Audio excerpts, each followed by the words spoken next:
अस्सलाम वालेकुम everyone, welcome back to another new vlog. कैसे हैं जी? सब ठीक ठाक हैं और सुनाएं कैसी ज़िंदगी गुजर रही है आपकी। वेलकम बैक हो गया जी आप सबको न्यू व्लॉग के अंदर। तो फिर आपका भाई आया हो जी पंजाब डिप्टी वाला गांव में। इधर जो है गुलदरेज भाई की शादी है, तो इधर आपका भाई आपको दिखाएगा कि मेहंदी का माहौल पंजाब में क्या होता है, मेहंदी कैसे निकलती है, बारात का माहौल, वलीमे का माहौल, हर चीज़ आपका भाई आपसे शेयर करेगा। तो चलते हैं जल्दी जल्दी। तो आपने हमारे चैनल को लाइक और सब्सक्राइब करना नहीं भूलना। तो सामने खड़े हैं जी लोग, वो देखें जी आप, सामने घर है जी गुरलेज भाई का।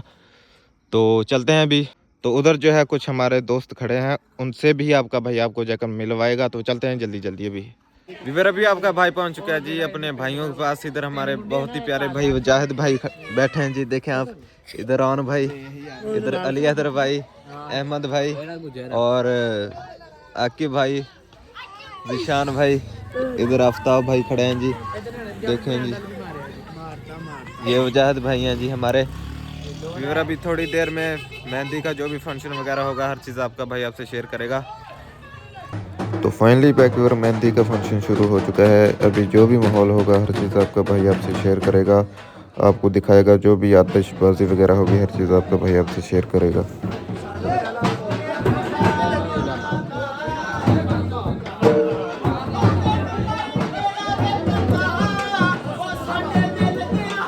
व्यूअर अभी जो है गुलरेज भाई को लेके जा रहे हैं जी डेयरी की तरफ। अभी जो भी आतिशबाजी होगी और पैसे वगैरह फेंकेंगे हर चीज़ आपका भाई आपसे शेयर करेगा, आपको दिखाएगा जो भी माहौल होगा मेहंदी का।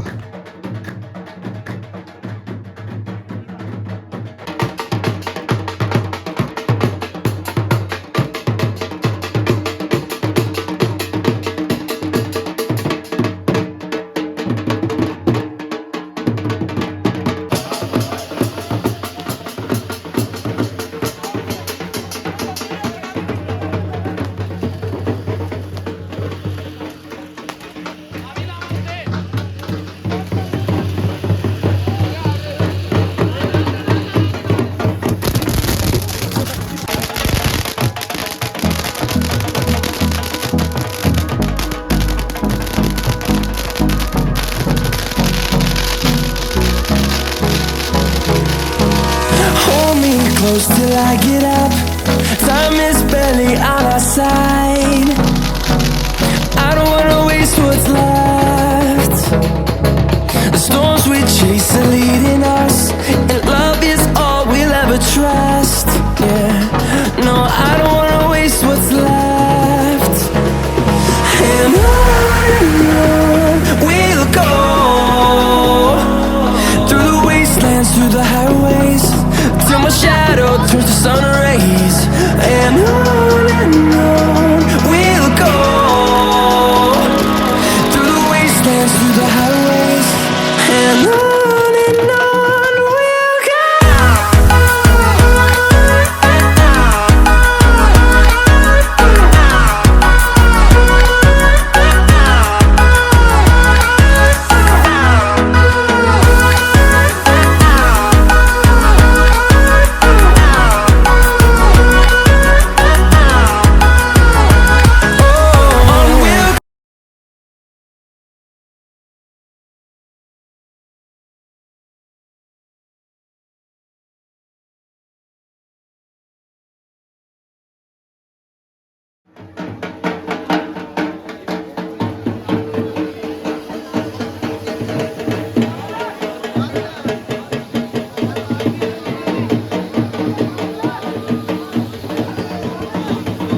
तो फिर आज के व्लॉग का हम यहीं पर एंड कर रहे हैं। तो उम्मीद करता हूँ आज का व्लॉग आपको अच्छा लगा होगा। अगर आज का व्लॉग हमारा अच्छा लगा तो हमारे चैनल को आपने ज़रूर सब्सक्राइब करना है। इंशाल्लाह जल्दी मिलते हैं सब भाई नेक्स्ट वीडियो में।